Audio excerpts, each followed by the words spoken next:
Hola, buenas tardes a todos. Soy Javier García de Herbalife Nutrition España y os damos la bienvenida a esta nueva jornada del NAP Tour Virtual 2021. Un año más, Herbalife organiza este ciclo de conferencias con un objetivo: promover un estilo de vida activo y saludable y sentar las bases de una correcta nutrición. Y lo intentamos hacer de la forma más amena y didáctica posible. Hoy, además, con más energía que nunca. ¿Por qué? Porque vamos a hablar de nutrición deportiva. Y todos los que practicamos deporte de manera más o menos habitual o más esporádica, sabemos la importancia que tiene una buena nutrición para ayudarnos a alcanzar nuestros objetivos y tener una mejor recuperación. Pero quien realmente sabe de nutrición deportiva es nuestro invitado de hoy, que además de ser un apasionado del remo y un deportista nato, es miembro del Consejo Asesor de Nutrición de Herbalife Nutrition desde el año 2006. Y por citar solo parte de su larga trayectoria profesional, recordaros que fue jefe de los servicios médicos del Centro de Alto Rendimiento de Sierra Nevada, médico del Estudiantes de Baloncesto y médico de la Federación Española de Triatlón. Con todos vosotros, Julián Álvarez.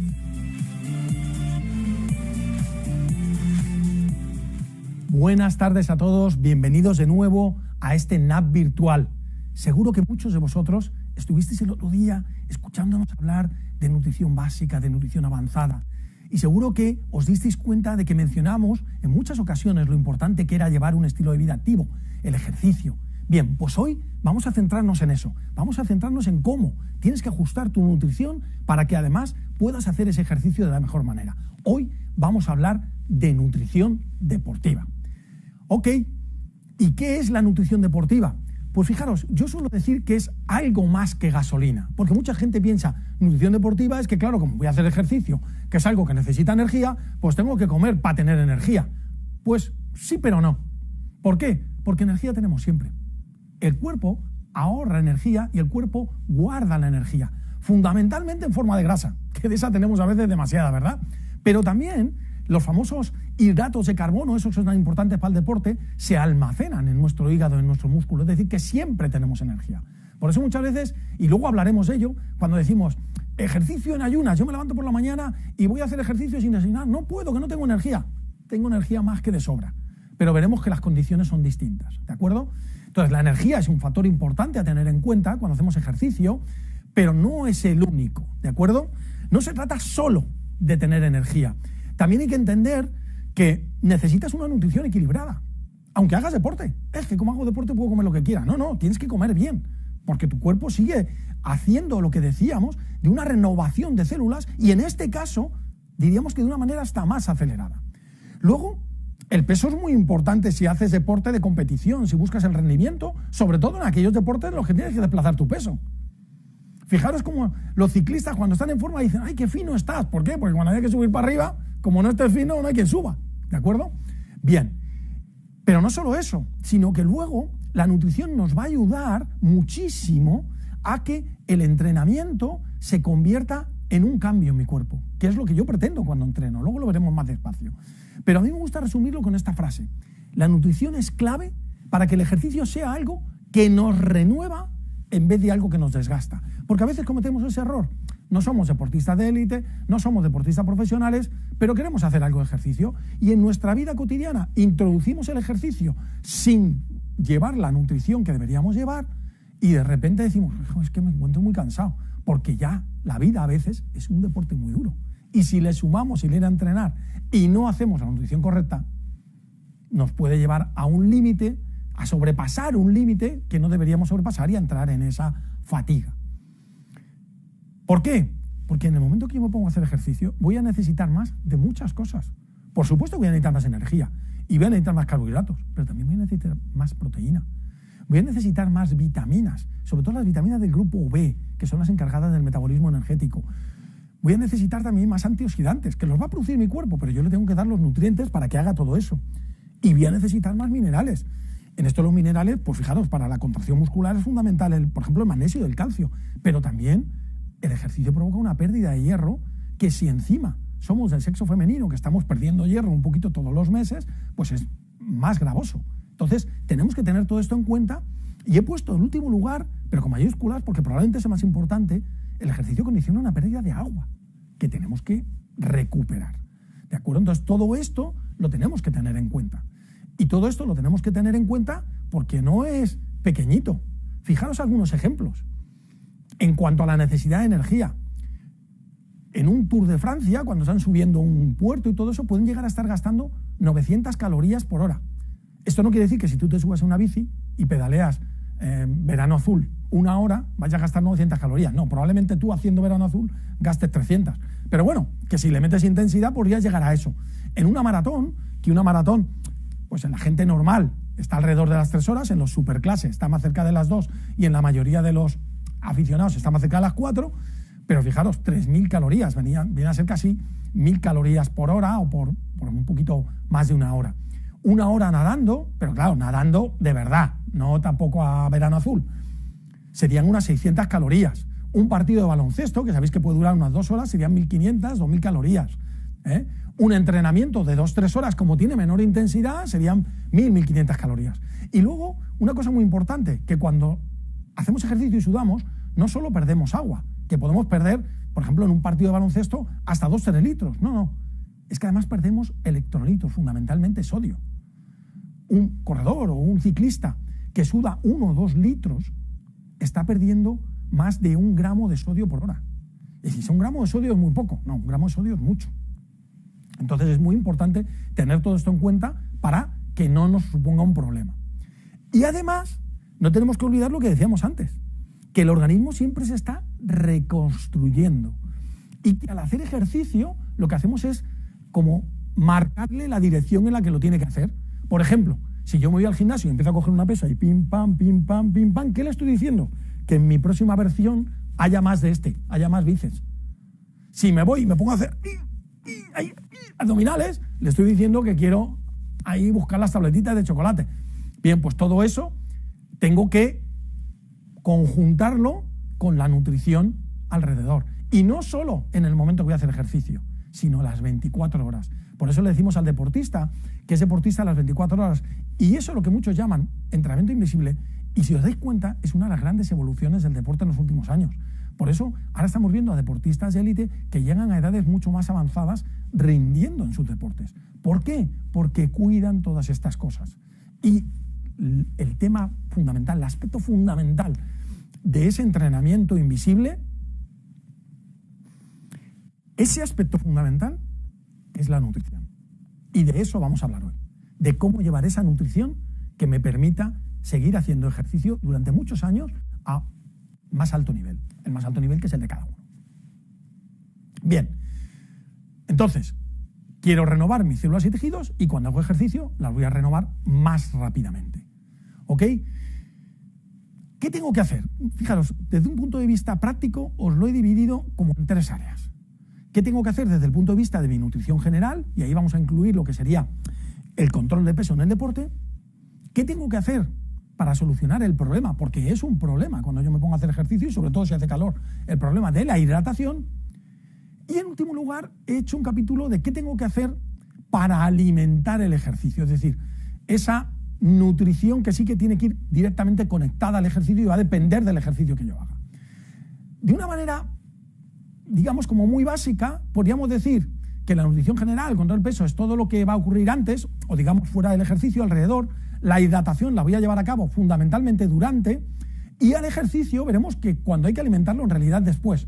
Pero habrá parte de alimentar el ejercicio que puede ser durante y puede ser antes, habrá parte de hidratación que yo voy a hacer antes, es decir, si llego bien hidratado va a ser mejor, o que puedo hacer después, que es que si no me he hidratado lo suficiente me rehidrata al acabar, y la nutrición general y el control de peso va a influir tanto en el antes como el durante y el después, ¿vale?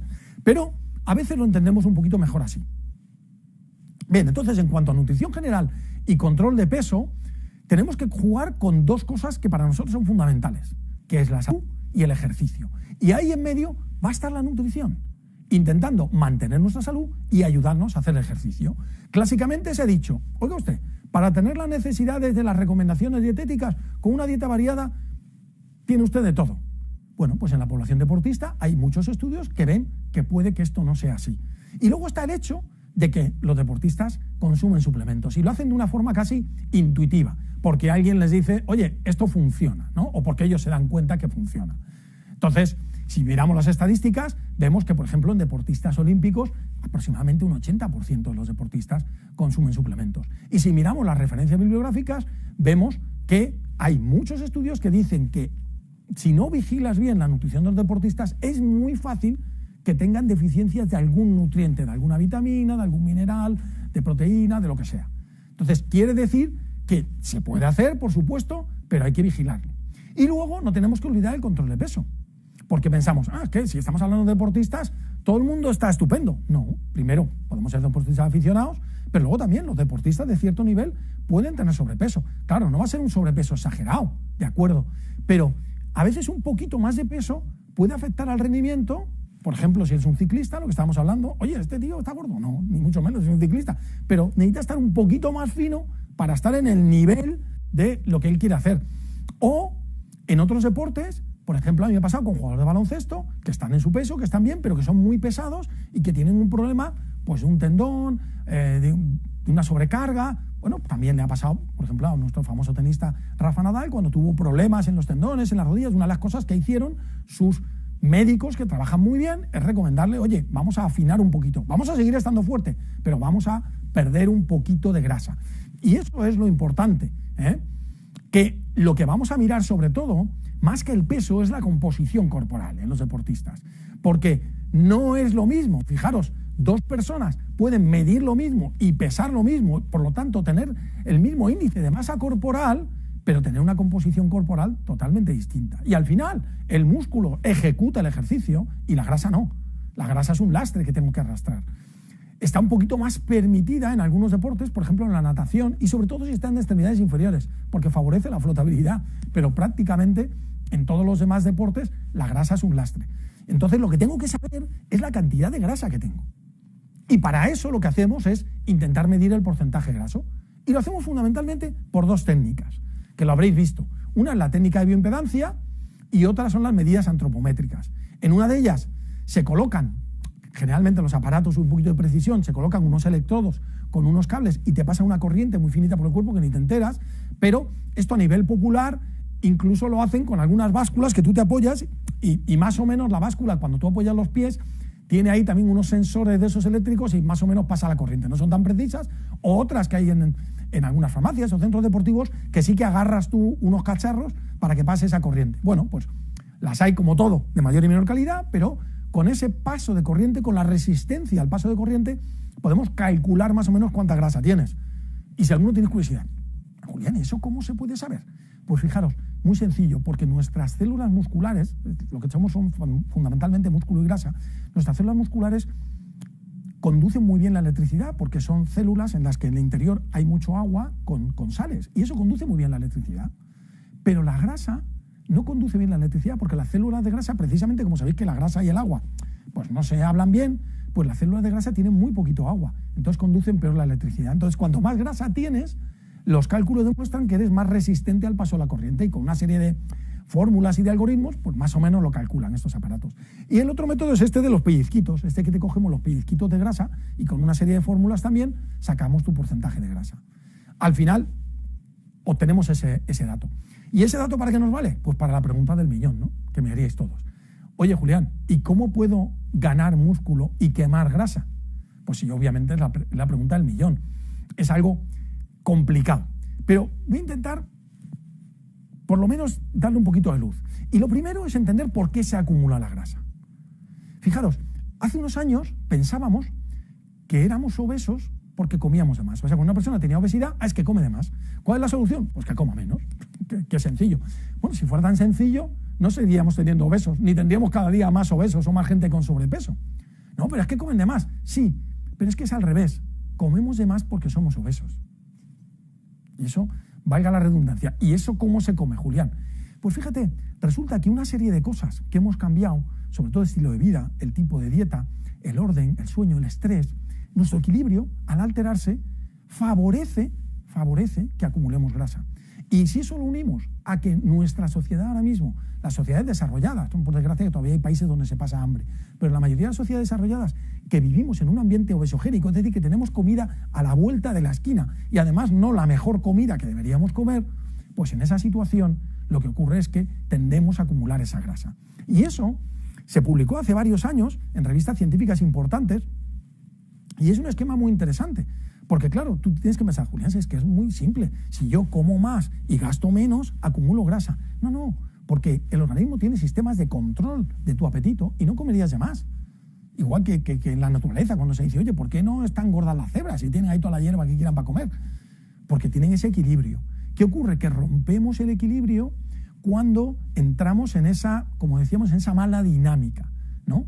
Que es una dinámica un poquito, la podríamos llamar proinflamatoria. Y entonces se acumula grasa. Y entonces la grasa en sí es más proinflamatoria y la grasa en sí es la que te está haciendo comer más y al mismo tiempo, como te está chupando la energía, te hace como hacer ejercicio, mejor mañana, ¿no? Lo dejamos para mañana. Entonces, ese cambio te lo está produciendo la grasa. Y me dices, ¿pero cómo puede ser eso? Sí, te lo está produciendo la grasa. Fijaros que yo la suelo llamar a la grasa el alien.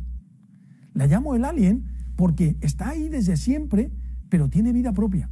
Y está esperando ahí, dentro de ti, a que comas algo para comérselo ella. Entonces, cuando tú comes y tienes mucha grasa, tú no comes, come la grasa primero. Y luego ya te deja comer a ti. Entonces, por eso, esas personas, sin tener ninguna mala intención de querer engordar, simplemente que cuando se ponen a comer, ellos siguen teniendo hambre porque en realidad ellos no han comido. Se lo ha comido toda la grasa. Y la grasa te está continuamente pidiendo más calorías porque eso es lo que le da vida. Y tengo un amigo que es un experto en esto de las cámaras ocultas y ha sido capaz de grabar al alien, que a veces incluso nos ataca por la noche, ¿no? Eso que estás ahí durmiendo, ¿no? Y de repente te llega como la necesidad de que quieres comer, ¿no? Y a veces intentas resistirte al alien y dices, no quiero. Pero el alien tiene muchos trucos, tiene estrategias, tiene maneras. Y muchas veces te manipula, te engaña y tú no te das cuenta. Y tú hablas con la gente que come de más y te dicen que no comen de más. Pero al final el hambre consigue lo que quiere. Y por eso es tan difícil controlar eso. ¿Y qué es lo que tenemos que hacer para controlar eso? Evidentemente, bajar el consumo de calorías. Pero tenemos que bajar el consumo de calorías manteniendo un aporte adecuado de proteínas. Porque si no, vamos a perder músculo. Si tú dices, bueno, yo quiero bajar de peso, dejo de comer y dejas de comer, bajas de peso, obviamente. Pero no pierdes la grasa. La grasa se agarra ahí, pierdes el músculo. Hay que hacerlo muy bien para rascarle a la grasa. Y es comer, fijaros, comer muchas veces y con mucho orden. Hemos perdido muchas veces el orden. Yo recuerdo cuando yo era crío que en mi casa se desayunaba una hora, se comía una hora y se cenaba una hora. Estamos toda la familia juntos. No digo que tengáis que estar juntos, que no, es que la vida, es que uno hace una vida, es que otro estudia, es que otro tal, es que los horarios, lo que tú quieras. Pero al final, ¿qué es lo que lleva esto? A que no tenemos orden. Y nuestro cuerpo es una máquina de orden. Funciona con ritmos hormonales y cuando le rompemos el orden, lo que favorecemos es, porque es una perogrullada, es el desorden. Y ese desorden genera estrés. Y ese estrés genera cortisol. Y ese cortisol favorece que acumule grasa porque mi cuerpo piensa que estoy en una situación peligrosa y tiene que guardar la energía. Entonces, hay que hacer lo clásico, sí. Dieta correcta en proteínas, bajar un poquito calorías, entrenar. Y no solo que dicen, no, pues es que para quemar grasa es mejor entrenamiento aeróbico. Ya, pero yo no quiero perder el músculo. Entonces tengo que combinar parte de ese entrenamiento aeróbico que va a consumir calorías con entrenamiento de fuerza que va a cuidar el músculo. Pero sobre todo, lo que se estaba diciendo, orden de sueño, orden de comida. Señores, levántense todos los días a la misma hora. Oye, es que por un día que puedo dormir, no, es que puedo dormir todos los días. Es que tengo poco tiempo, me tengo que levantar muy pronto, pues acuéstate antes. Pero hay que tener orden.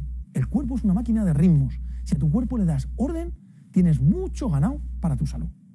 ¿De acuerdo? Entonces vamos a intentar levantarnos a la misma hora. Eso significa desayunar a la misma hora. Yo recomiendo mucho ese ejercicio en ayunas al levantarse, aunque sea ligerito, pero luego el desayuno. Comer todos los días a la misma hora, y si es una comida social y familiar, todavía mucho mejor, y cenar todos los días a la misma hora y que no sea muy tarde para que no nos influya en ese buen descanso. Y luego, un buen manejo del estrés. Yo creo que hoy en día todos deberíamos darnos cuenta que el estrés está ahí y que hay que trabajar con él. Me da lo mismo que te guste hacer meditación, que lo hagas a base de tener lecturas relajantes, pero no acabes el día viendo la televisión y mucho menos si ves el telediario o una película de guerra. Es que te tienes que ir a la cama con los tíos pegando tiros o con las malas noticias, ¿no? Es que no podemos hacer eso. Y además, con todo, ni mirando el móvil, porque las pantallas están excitando una cosa que se llama formación reticular, que está aquí en mi cerebro y que luego no me deja dormir. Ah, no, pero si yo me duermo, claro, te duermes de cansado, pero no descansas. Entonces, muy importante que todo esto lo hagamos bien. Si queremos conseguir esa pregunta del millón, ¿eh? Y en general para vuestra salud, pero he aprovechado lo de la pregunta del millón, que a todos os mola la pregunta del millón, para recordaros estas cosas. ¿Ok? Bien, segunda cosa de la que vamos a hablar, hidratación. Fundamental. Y más ahora, que está ya ahí el verano, que voy, ¿eh? Y ya que si la playita, que si no sé qué, que si el calor, que si más horas de luz, que bien, que puedo salir a hacer ejercicio, que puedo salir más temprano, que puedo salir más tarde, ya, pero estamos haciendo más ejercicio, más calor, más horas de luz, y no nos damos cuenta, porque por desgracia es muy difícil establecer la necesidad de hidratación. Fijaros, en la medicina no está establecido una cantidad de agua que haya que beber, y seguro que, no, sí, yo lo he oído en la tele que dicen que hay que beber 2 litros, no. Si tú te miras las recomendaciones de la Academia Americana, donde están las RDA y todo eso, hablan de 3,8 litros al día para varones y 2,8 para mujeres. Eso sí, se incluye el agua que va en las comidas. ¿Cómo que el agua en las comidas? No lo que bebas, sino, por ejemplo, si tú te tomas un melón, hay mucha agua en ese melón, o una sandía. Una recomendación ya que aprovechamos para hacer. Verano, frutas de verano. ¿Por qué? Porque tienen agua, ¿vale? Pero fijaros que en esas cantidades, aunque se incluya ese agua, no se incluye las pérdidas ni por estrés térmico ni por el ejercicio. Es decir, son condiciones neutras. Entonces, en cuanto haga calor, que te haga sudar, tienes que sumar eso. En cuanto hagas ejercicio que te haga sudar, tienes que sumar eso. Fijaros, cuando yo estaba de médico del CAR de Sierra Nevada y venían deportistas a entrenar, porque la altitud es otro agravante, te hace perder más agua. Yo les decía a los deportistas que venían allí que se tenían que beber al día 6 litros de agua. 6 litros de agua. Y yo estuve asesorando a una mujer, que es la primera mujer que ha ido al Polo Sur por la ruta de Amundsen, y se preparaba, que además ella se lo tenía que fundir el hielo para prepararse ese agua, y llevan hornillos muy pequeños y se tiraba horas haciéndolo, porque se tenía que preparar cada día para el día siguiente 7 litros de agua. Si es verdad que estaba 11 horas al día arrastrando un trineo para ir al Polo Sur, que hay gente que se le ocurren cosas de ese tipo, ¿vale? Pero es mucho más importante lo que parece, y la sed no es la manera de controlar que estoy bebiendo lo que tengo que beber, ¿de acuerdo? Entonces es muy importante acostumbrarnos a beber siempre, a tener la botellita cerca, a beber continuamente, y cuando hagamos ejercicio, beber mucho más, porque la ciencia ya lo ha demostrado, que esa falta de agua afecta al rendimiento, y que si yo hago un ejercicio y después de hacer ese ejercicio me vuelvo a pesar, si he perdido peso, no es, oye, qué bien, mira qué bien, he hecho una clase de spinning y he perdido 1 kilo, qué bien, he adelgazado 1 kilo con la clase de spinning. Que no, pardillo, no has adelgazado 1 kilo, te has deshidratado 1 kilo. Por mucho que le dieras a la clase de spinning, lo hemos dicho antes, ¿cuánto van a ser? 600 calorías, y ya has roto la bici, ¿eh? 600 calorías has ido a 300 vatios. Vale, 600 calorías en grasa, 1 kilo de grasa, para que os hagáis una idea, 1 kilo de grasas son 9.000 calorías. 600 calorías es que nada, que con mucho 100 gramos, no llega. Entonces, no nos hagamos ahí elucubraciones mentales. Cuando tú pierdes peso haciendo ejercicio es que no te has hidratado bien, que es una muy buena manera, además, que se lo recomendamos mucho a los deportistas, de saber si bebo bien. Pues algún día, cuando puedas tener a mano una báscula, o los que vais al gimnasio y tenéis una báscula en el vestuario, pésate antes de entrenar y pésate después. Si antes y después de entrenar pesas más o menos lo mismo, 200, 300 gramos, lo que decíamos, aceptable. Pero si pesas 1 kilo menos, no estás bebiendo ni mucho menos lo que tienes que beber. Y es muy importante tomar conciencia para eso. Fijaros, yo cuando he trabajado en equipos profesionales, me acuerdo cuando empecé con el Estudiantes y llegué a los primeros partidos, yo vi que sacaban ahí botellitas y que las compartían todos. Bueno, en aquellos tiempos se compartían las botellas y todo. Tampoco era recomendable, ¿eh? Yo ya las separé y cada uno llevaba la suya. Pero se bebían, a lo mejor, entre todo el equipo, 3 botellas en todo el partido. Y yo dije, no, cada uno su botella. Primero, por cuestión de higiene, que ahora nos resulta obvio a todos. Pero también porque yo quería controlar cuánto bebía cada uno. Para entrenándoles a beber. Me dice la gente, ¿te puedes entrenar a beber? Te puedes entrenar a beber. Se puede entrenar. Si yo me digo, oye, voy a intentar beber todos los días tanto, porque llevo mi botella, tal, y voy a entrenarme a beber más, te acostumbras a beber más. También te acostumbras a beber menos, pero es que acostumbrarse a beber menos no es bueno. Oye, pero es que si bebo más, voy más al aseo. ¿Y? O sea, vas a poner en riesgo tu salud por no ir al aseo. No es tan complicado ir al aseo. Digo yo. ¿Ok? Entonces, mucho cuidado y mucha atención, porque en la vida normal va a afectar nuestra salud, pero en el ejercicio, en cuanto hay una pérdida un poquito importante, ya llega ante la fatiga, ya empieza a haber lesiones, pero es que puede ser hasta mortal, señores. es que se sigue muriendo gente de golpes de calor. Las estadísticas de las maratones populares sigue habiendo muertes por golpe de calor. Pero no solo hay muertes por golpe de calor, ¿eh? Hay muertes por golpe de calor, digo, no son las maratones, perdón, en la calle, en la gente normal, cuando llegan las olas de calor. En la ola de calor de París, me parece que fue del 80 o por ahí, murieron unas 15.000 personas de golpe de calor. Es que a veces no nos damos cuenta, porque no atendemos a estas cosas. ¿De acuerdo? Entonces, mucho cuidado con el agua, mucho cuidado con la hidratación. Fijaros que estamos ahora todos preocupados. Oye, mira, un corredor a ver si me va a dar algo aquí a la patata, no sé qué. Pues los tíos que han hecho estadísticas han visto que tiene 10 veces más posibilidades de morir por un golpe de calor que porque te dé algo en la patata. Esto es un estudio que hicieron en Israel. Bueno, pues le daba esos números. Que hay quien los discute. Vale, pues no serán 10, serán 5. Pero señores, que es una cosa seria, ¿vale? Y recordemos lo que hemos adelantado antes, que la hidratación no es solo cuestión de agua. Porque incluso en algunas de estas pruebas, cuando la gente decía hay que beber y beber mucho, algunos autores dijeron, no hay que beber tanto, porque la gente, sobre todo los corredores un poquito más aficionados, que van muy lentos y que en una maratón se pueden tirar para hacerla 5 horas o más de 5 horas, y están continuamente, como les han avisado de la hidratación, están continuamente bebiendo y beben solo agua. Y además las aguas de hoy en día, porque se lleva que sean bajas en sodio, ¿vale? Porque el riñón, no sé qué, no sé cuánto ya, pero en ese momento, cuando haces ejercicio, necesitas ese sodio, porque lo estás perdiendo por el sudor. Entonces esa gente bebía, y como no reponía el sodio, iba perdiendo el sodio y hacía una cosa que se llama hiponatremia, que es igual de grave que un golpe de calor. O sea que no nos venía bien el invento. Entonces, hay que beber, pero es interesante reponer no solo el agua, sino reponer también, sobre todo, las sales. De ahí el invento de las bebidas de hidratación deportiva.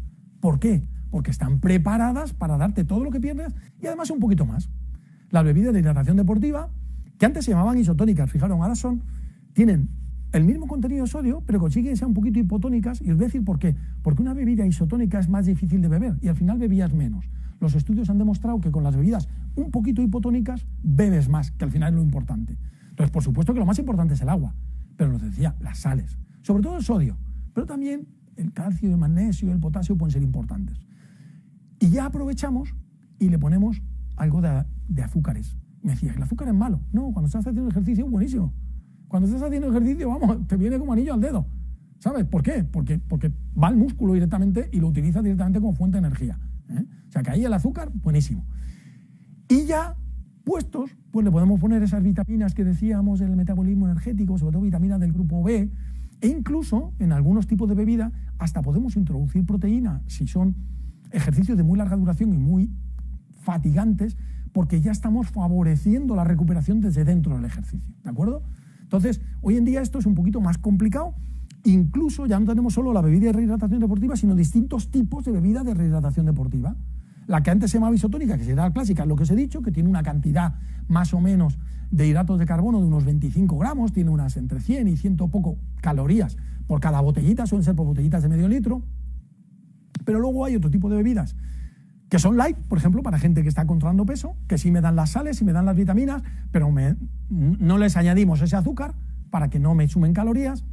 Y luego están las extra, que son las que, imaginaros que yo me meto en una gran prueba, en una trail de estas extremas, o me voy por la montaña varios días, tal. Entonces, ahí necesito recuperar más, y entonces le meto más fuentes de hidratos de carbono y además le meto un poquito de proteína. Por ejemplo, estas extra las hemos usado muchas veces en recuperación de deportes que tienen descanso, por ejemplo, fútbol. En el fútbol, en el descanso, una bebida de ese tipo viene muy bien, porque como no pueden estar bebiendo continuamente, les doy un poquito más de energía. Porque el fútbol antes se jugaba muy tranquilito, llegabas al final y estabas relativamente descansado. Hoy en día no. Hoy en día el fútbol es continuamente pam, pam, pam, pam. La actividad es mucho más... No solo se hacen más kilómetros, sino que se hacen a más intensidad. Y al final de los partidos se ha demostrado que los niveles de glucógeno, que es esa reserva de energía que hay en mis músculos, bajan. Y como bajan, es bueno que yo los intente recuperar en el descanso, porque si no, el que llega al final del partido con mejores niveles de energía va a correr más que el que no. Y al final mete el gol. Porque si el que se cansa es el defensa y el que no se cansa es el delantero, es ese puntito que le mete el gol. Y si el que se cansa es el delantero y no el defensa, pues el delantero no mete el gol. ¿De acuerdo? Entonces hay que intentar, si eres delantero, que no te canses tú, y si eres defensa, que no te canses tú tampoco. Entonces, las podemos utilizar según el tipo de ejercicio que hagamos, una u otra. Pero no olvidéis todas las recomendaciones prácticas alrededor de la hidratación, que en el día a día hay que llegar bien hidratado, porque si yo llego a un ejercicio en vez de con este correcto nivel de hidratación, con este aquí abajo, porque no bebo, porque es que a mí no me gusta beber. No, si no estoy hablando de whisky, estamos hablando de agua. El agua no te tiene que gustar, la tienes que beber porque hay que beberla, punto, pelota, ¿vale? Oye, es que me gusta con limón, bueno, ponle limón. Es que me gusta un té, pues hazte un té frío, si no pasa nada. O sea, yo te dejo que la decores, pero bebe agua. ¿Es que me gusta con ron? No, eso ya no es agua. Vale, no es que me he olido la pregunta, para que no me la hagáis después. Entonces, si yo vengo de una hidratación así y el ejercicio me hace perder líquido, voy bajando, y si este es el punto crítico, no tengo que llegar aquí. Por eso bebo para bajar más despacio y aguantar. Pero si yo salgo de aquí abajo, en cuanto empiece, ya voy a llegar al punto crítico. Me va a resultar mucho más difícil, aunque me hidrate bien durante el ejercicio. Luego, las dos cosas son importantes. Beber durante el ejercicio y llegar bien hidratado al ejercicio. ¿Y cómo aprendo esas cosas? Pues primero, beber fuera del ejercicio, cuanto más bebas, mejor. Es muy sencillo. Y que me dicen, no, los 2 litros. Pues mínimo, esos 2 litros. Pero muy mínimo, ¿vale? Y en el ejercicio, me peso antes y me peso después. Y si he perdido, a recuperarlo. ¿De acuerdo? Ok. ¿Y cuál era el tercer aspecto que íbamos a tocar? Alimentar el ejercicio. ¿A qué nos referimos con alimentar el ejercicio? Bueno, pues nos referimos a todo lo que hay alrededor del ejercicio. Y tenemos que entender que aunque nosotros vemos a los deportistas cuando están compitiendo, el determinante de ese rendimiento en la competición para rendir bien cuando compiten, rinden bien cuando compiten, señores, porque entrenan como entrenan. Tú ves cómo entrenan determinados deportistas y dices, este luego en el campo tiene que ser bueno, porque entrena como una bestia. Y como entrena como una bestia, luego hace el ejercicio como una bestia. Yo me acuerdo que estuve también de médico de la selección española de halterofilia y lo decía el entrenador que era cubano, dice, y no lo mueve entrenando, no lo va a mover luego en la tarima, chico. Tiene que darle aquí. Es verdad, luego en competición sacas un poquito más, ¿no? Pero un tío que está haciendo, yo qué sé, arrancadas con 200 kilos, no va a hacer 220 en la competición. Pues a lo mejor en la competición se mete en 205. Pero no puedes pretender entrenar con 100 y luego ir a 200 a la competición. No puedes. No puedes decir, oye, no, yo corro cuando entreno a 5 minutos el kilómetro y luego quiero en la carrera ir a 4. No. Me puedes decir, no, es que en un entrenamiento hoy de rodaje voy a 4 un poquito y en la carrera iré un poquito más con el garfio. Vale. Entonces, la competición es muy importante, pero la competición al final se basa en el entrenamiento. Yo ese nivel lo mejoro en el entrenamiento. Y muchas veces todos le prestamos atención a la nutrición de la competición y no le prestamos atención a la nutrición del entrenamiento. Y es mucho más importante, porque las competiciones las hacemos una de vez en cuando. Entrenamos casi todos los días. Y esa recuperación es fundamental. Es fundamental que lo que yo hago, mi esfuerzo, se convierta en lo que llamamos una adaptación, se convierta en un cambio. Y para eso mi cuerpo tiene que asimilar ese entrenamiento. Y para que mi cuerpo asimile ese entrenamiento y no se pase de vueltas y no fracase y no fatigue y no se rompa, es fundamental la recuperación. Y esa recuperación depende de un buen descanso, incluidos los estiramientos, por ejemplo, y una buena nutrición. Y esa es la clave, una buena nutrición. Porque el entrenamiento es catabólico. ¿Qué significa que es catabólico? Que destruye cosas, pero las destruye para construir algo nuevo. Es como cuando yo quiero hacer el baño nuevo, tengo que tirar el viejo. Pero si tiro el viejo y no he comprado los azulejos del nuevo, ¿qué hago? Me quedo sin baño.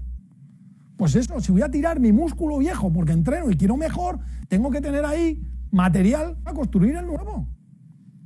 Entonces, descanso y nutrición. Descanso y nutrición. Por supuesto, plus entrenamiento. ¿Ok? Y eso es lo que llamamos hoy en día el nutrient timing, el tiempo de la nutrición. ¿Cuándo tienen que llegar esos nutrientes a mi organismo para que hagan lo que tienen que hacer? ¿Y de qué dependen? Bueno, pues hay muchas cosas ahí, señales celulares que actúan tal y cual, pero yo lo voy a poner más sencillo. Cuando tú haces ejercicio, cuando tú acabas el ejercicio, tu músculo dice, dame nutrientes. Cuando estás haciendo el ejercicio no puedes. ¿Por qué? Porque la sangre está muy ocupada en ir al corazón, en llevarles oxígeno, en limpiar, en Pero en el momento que tú paras de hacer ese ejercicio, que ya puede ir por el tubo digestivo y puede coger los nutrientes y puede coger reservas, es el momento de ingerir esos nutrientes para que lleguen lo más rápido posible al músculo. Y no son solo energía, son mucho más que energía. Y a eso lo llamamos ventana metabólica. Ese momento en el que tu organismo dice, dame nutrientes. Y depende del ejercicio que hayas hecho, vas a necesitar unos u otros. Si has hecho más ejercicio de resistencia, de largo, y has gastado la gasolina, sí es verdad que lo que vas a necesitar es más energía, y será fundamentalmente hidratos de carbono para recuperar ese glucógeno. Pero también necesitarás algo de proteína para recuperar el músculo. Pero si has hecho ejercicio de fuerza, casi todo lo que vas a necesitar es proteína para recuperar el músculo, aunque necesites un poquito de hidratos de carbono para tener la energía que te permita recuperarlo. Al final, son las dos cosas juntas. ¿Por qué? Pues porque la ciencia lo ha estudiado y ha visto, oye, si yo a un tipo que hace un ejercicio de fuerza intenso, que está en catabolismo, le doy un batido de proteína nada más acabar, consigo invertir eso y pasar de una situación catabólica a una situación anabólica. Pues estupendo. Pues si la ciencia lo estudia, lo ve y me lo dice, pues voy a aplicarlo. Es decir, hidratos de carbono más proteína. ¿Por qué? Porque el glucógeno lo recupero más rápido, porque el músculo lo recupero más rápido y porque la consecuencia práctica es que si al día siguiente voy a entrenar, mi rendimiento mejora. Es decir, acordaros de lo que hemos dicho. Lo importante es asimilar el entrenamiento. Hacer el entrenamiento de hoy es importante, pero es importante que el entrenamiento de hoy sea como el paso de una escalera, que me permita hacer mejor el entrenamiento de mañana. Y eso depende de que yo asimile el entrenamiento, porque si no es como si estuviera tropezando en la escalera. Tengo que ir paso a paso y tengo que asimilar ese entrenamiento.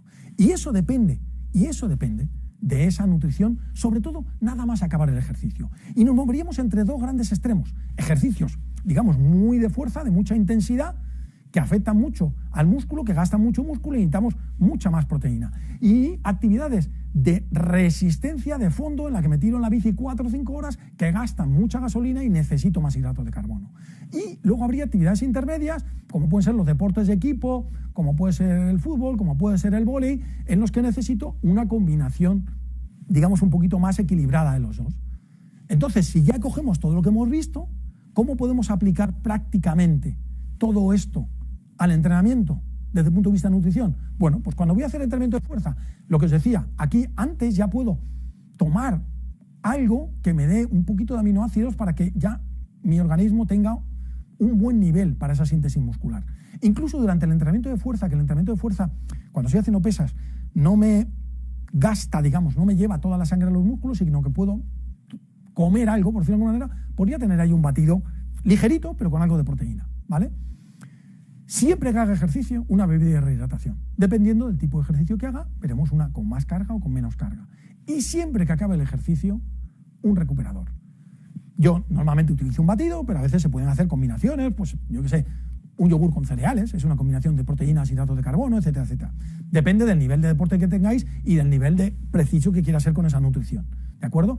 Y a veces reorganizaciones de la dieta. En el desayuno normalmente tomamos pocas proteínas, habría que tomar más. Y en la cena, si he hecho el entrenamiento, mucha gente va al gimnasio por la tarde, pues no está mal a lo mejor tomar algo de hidratos de carbono en la cena. No grandes cantidades, pero se pueden tomar algo de hidratos de carbono en la cena. ¿De acuerdo? Y por eso, como hay que hacer muchos ajustes, es por lo que normalmente utilizamos los suplementos, porque me permiten hacer mucho mejor estos ajustes. Fijaros, esa foto es una mujer que, creo que lo comenté antes, que fue al Polo Sur por la ruta de Amundsen, 80 días, arrastrando un trineo de 170 kilos, 40 grados bajo cero. Me parece que salieron al final 2000 y pico kilómetros. Bueno, pues esta mujer, como tenía que llevar su propia comida, todo lo que llevaba, o casi todo lo que llevaba, el 70% de su nutrición, fueron batidos nutricionales. Porque el agua la sacaba de ahí, os decía, de fundir en hielo. Entonces, para llevar poco peso y llevar nutrientes de mucha calidad, hizo eso. Entonces hay situaciones especiales, el suplemento es fundamental. Pero en otras, bueno, pues puede tener una u otra aplicación. Al final tenemos que entender que son alimentos, que tienen lo mismo que la otra comida que tú comes, pero en formatos como más purificados o más refinados, o que me permiten controlar mejor lo que estoy ingiriendo. Pero ni mucho menos son mágicos y me van a convertir en super ratón ni nada de eso. Son una herramienta con soporte científico. Y las 3 premisas fundamentales de un suplemento es que no haga daño, que no vaya contra reglamentos, es decir, que no sea doping, y que tenga soporte científico, que me ayude a hacer lo que llamamos una nutrición inteligente. Y sin embargo, mucha gente sigue buscando estos suplementos como si estuviera buscando una poción mágica, sin tener muy claro cómo funcionan, y esperan pues que el suplemento haga algo como esto. Atentos al vídeo. que ahí viene nuestro campeón. Evidentemente es un montaje. Los suplementos no te convierten en Superman. No son mágicos, ¿vale? No existe esa poción mágica. Pero lo que sí existe es la magia de la ciencia. Y esa sí deberíamos aplicarla.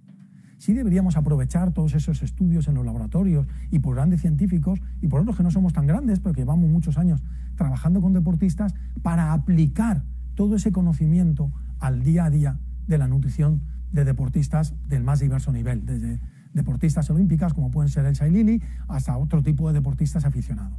Y fijaros, yo cuando estaba en el Estudiantes de baloncesto, como empecé a darles un batido de recuperación después de los entrenamientos, después de los partidos, acabaron llamándome el doctor Batido. Y me decían al principio, ¿por qué, doctor Batido? ¿Por qué nos tenemos que tomar un batido al acabar? Yo les decía, porque es la manera en la cual yo puedo controlar exactamente, además hacía un batido especial según la posición del jugador y que necesitara más, tuviera más masa muscular, necesitara recuperar más, los bases corren más que los pivos, bueno, una serie de cosas. Y adaptaba el batido para cada uno, ajustando la cantidad de hidratos de carbono y de proteína y también al tipo de entrenamiento que hacían. Luego es importante que sea fácil de digerir. ¿Para qué? Para que ese nutriente, está el músculo ahí, ventana metabólica, ¡pum!, ir lo más rápido posible, ¿vale? Y que sea fácil de preparar, porque si no, al final no lo haces, ¿de acuerdo? Entonces, son hoy en día herramientas, y bueno, es una demostración de que yo lo uso, ¿eh? Yo cuando salgo a entrenar y vuelvo a casa, tengo ahí mi batidora de estas y me preparo mis batidos. Ahí me estoy haciendo uno de fresa que le pongo un poquito de frambuesas congeladas para que esté más fresquito ahora en verano, ¿ok? Al final, como os decía, son herramientas. Algunas de esos suplementos tienen un clarísimo efecto ergogénico, como puede ser la cafeína, y en otros muchos casos nos van a ayudar a asimilar el entrenamiento como vaso batido de recuperación, pero hasta incluso nos pueden salvar la vida como una bebida de rehidratación. Es decir, siempre nos van a ayudar a mejorar nuestro rendimiento y a mejorar nuestra salud y a permitir que la práctica del ejercicio no afecte a nuestra salud. Luego, correcto apoyo nutricional a los entrenamientos.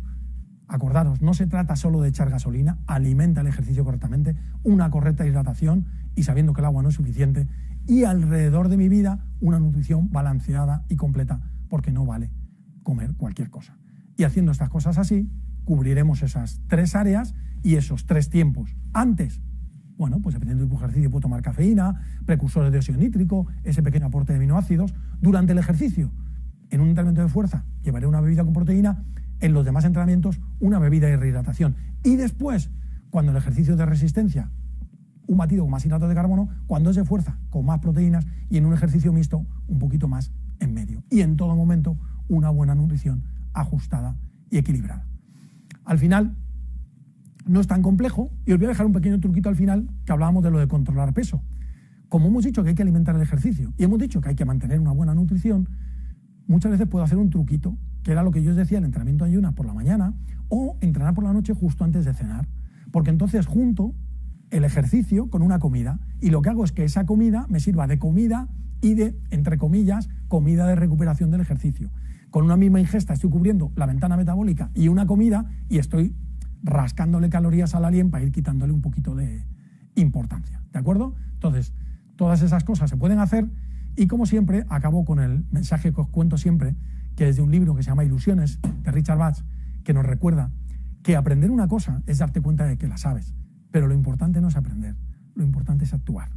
Si habéis conseguido aprender algo hoy, lo que tiene de verdad valor es que lo pongáis en práctica para demostraros que lo sabéis, porque eso además os va a permitir dar el siguiente paso, que es compartirlo con los demás, que es enseñar a los demás también a hacerlo mejor, enseñar a los demás también a que es muy importante beber y que se puede medir lo que bebes, enseñar a los demás a que es más importante comer después del ejercicio que antes del ejercicio, que es un concepto que la gente lo tiene un poquito cruzado, y seguir aprendiendo, todos los días seguir aprendiendo, todos los días seguir aplicando lo que aprendamos y todos los días compartiendo con los demás lo que hayamos tenido la suerte de aprender y de aplicar.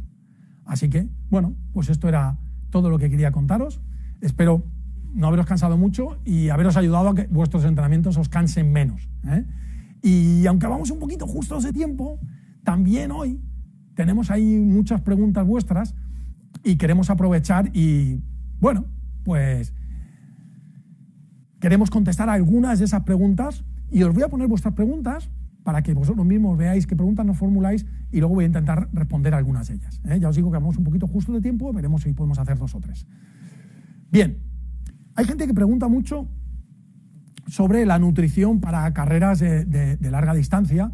Incluso ahí tenemos una pregunta que nos dice: estoy practicando running, tengo el reto de correr mi primera maratón a los 50 años y quiero correr la de Barcelona 2022. ¿Qué nutrición me recomiendas para entrenos y para competición? Bueno, un poquito, si habéis seguido la charla, seguro que vosotros podéis contestar, pero os diré además que no hace mucho tiempo asumimos un reto, lo asumió Noemi de Miguel, un reto, y en ese reto la apoyamos tanto Sport Life como nosotros para, en nuestro caso, para darle ese soporte nutricional. Yo fui su nutricionista porque lo que quería ella era correr una maratón. Precisamente ella estaba siguiendo los premios de Fórmula 1 y quería correr una maratón cuando llegaran al premio de Fórmula 1 de Ciudad del Cabo. Y entonces pues estuvo preparando durante unos meses para correr esa maratón, prácticamente un año, y ajustando nutricionalmente. Y os voy a dar las mismas recomendaciones que le di a ella, pero si buscáis en internet Reto Sport Life Noemi de Miguel, os saldrá mucha más información. Primera cosa importante en una carrera a larga distancia: ajustar peso. Todo el peso que lleves de más, y no te digo mochilas, sino nuestra propia mochila, esta de aquí, que lleves de más, si te lo consigues quitar, vas a correr mucho mejor. Entonces, es importante intentar bajar todo lo que podamos de grasa en ese pauta de entrenamiento, bajar todo lo que podamos de grasa. Segundo lugar, aunque para bajar grasa disminuyamos la cantidad que comemos, siempre tiene que ser mantener una buena calidad de la dieta y sobre todo manteniendo el alimentar el ejercicio. Nunca puedo quitar, para quitar calorías no me tomo el batido de recuperación. No, eso es fundamental, ¿ok? Vigila mucho la hidratación, y esto sí os lo digo porque también se entrena. Entonces entrena esa hidratación, aprovecha. El día de la carrera ya tienes que ir con eso sabido, ya tienes que saber cuándo tienes que beber y cómo tienes que beber. Hazlo en los entrenamientos. Y, sobre todo, si una persona me dice que a los 50 años quiere correr su primera maratón, haceros una pequeña revisión médica. Si empezáis a entrenar, sobre todo a partir de una edad, no es porque yo sea médico y quiera barrer para casa, es que es importante estar tranquilo de que uno va a hacer eso sin riesgos, ¿vale? Y luego, la otra pregunta que nos hacen mucho sobre entrenamientos del otro tipo, de fuerza y resistencia, ¿no? ¿Cómo subo de masa muscular? ¿Qué tengo que hacer? ¿Cómo repartirlo? Bueno, pues es muy interesante porque para el entrenamiento de fuerza hemos dicho que necesito fundamentalmente proteínas y las necesitaría asociadas al ejercicio, cierto, pero también durante el resto del día porque mi organismo sigue trabajando. Entonces mucha gente dice, bueno, pues es una dieta hiperproteica. No. Si tú das las proteínas de la manera adecuada, en cada comida deberías tener entre 25 y 30 gramos. Si tienes 3 comidas al día y son 25 gramos, tienes 75 gramos. Más o menos, eso en una persona de 75 kilos sería 1 gramo por kilo de peso al día. Y si tú haces ejercicio de fuerza, te dicen que entre 1,4 y 2 gramos. Entonces, ¿de dónde metes lo que hace falta? En los batidos del entrenamiento. Si tú te tomas esos 25 o 30 gramos en las 3 comidas y luego en los entrenamientos, en el entrenamiento de fuerza que hagas, te tomas un batido que suma 25 gramos más y antes del entrenamiento o durante una bebida con unos 10 gramos, ya estamos yendo más o menos a ese 1,6 gramos, 1,5 que sería lo correcto, ¿vale? Entonces la manera de distribuirlo es, en todas mis comidas principales tengo proteína, pero además alrededor del ejercicio, fundamentalmente en ese batido de recuperación, sumo más proteínas. Y vigilar la hidratación. Si estoy deshidratado, mi músculo no va a asimilar el ejercicio. Mucho cuidado. Y también, muy importante, vigilar el descanso. Para conseguir hipertrofia, para conseguir ponerse fuerte, hay que descansar muy bien. Si habláis con la gente que trabaja, con los culturistas y toda esa gente, te dicen que el sueño es fundamental. Ellos lo saben por práctica, ¿vale? Y una última, que sé que ya nos hemos pasado tiempo, pero bueno, la tenemos aquí, porque habla un poquito del entrenamiento en ayunas, ¿no? Y de cómo debemos recuperarnos, ¿no? Hay gente que nos dice, yo hago deporte intenso a primera hora y lo hago en ayunas, pero veo como después de unos días se deteriora la energía y tal. Bueno, muy importante. El entrenamiento en ayunas, en realidad, técnicamente lo llamamos entrenamiento en baja disponibilidad de glucógeno, porque ya os he dicho que el cuerpo tiene reservas energéticas. Pero se hace de una manera diferente. Como se hace de una manera diferente, no empecéis de golpe haciéndolo a mucha intensidad. Los primeros entrenamientos en ayunas tienen que ser suaves, ¿vale? Porque el cuerpo se va acostumbrándose y va aprendiendo a movilizar las grasas, que es lo que buscamos, que movilice las grasas, y esa movilización de las grasas, como cada día la va a hacer mejor, me voy a cansar menos y voy a poder meter más intensidad. Pero siempre vigilando muy bien la hidratación, y al acabar el ejercicio me he ganado ese buen desayuno. En ese buen desayuno, en este caso, sumo la comida que toca el desayuno más la recuperación. Es decir, que tengo que tener la proteína que me toca en esa comida más los hidratos de carbono de esa recuperación si, por ejemplo, he salido a correr. ¿De acuerdo? Entonces, juntando eso, conseguiré cada día estar mejor, cada día hacerlo mejor, ir movilizando mis grasas, e incluso, en algunas personas, se puede mejorar mucho la sensibilidad a la insulina. Este tipo de entrenamiento también los médicos, porque en ese caso lo llevamos los médicos a los pacientes, en pacientes que yo tengo diabéticos, son deportistas diabéticos, hacemos mucho este tipo de entrenamiento porque mejora mucho la sensibilidad a la insulina. Y bueno, creo que por hoy ya hemos cubierto el cupo de minutos que teníamos, así que como siempre, ha sido un absoluto placer estar con vosotros y espero que nos volvamos a ver de nuevo muy pronto. Hasta siempre.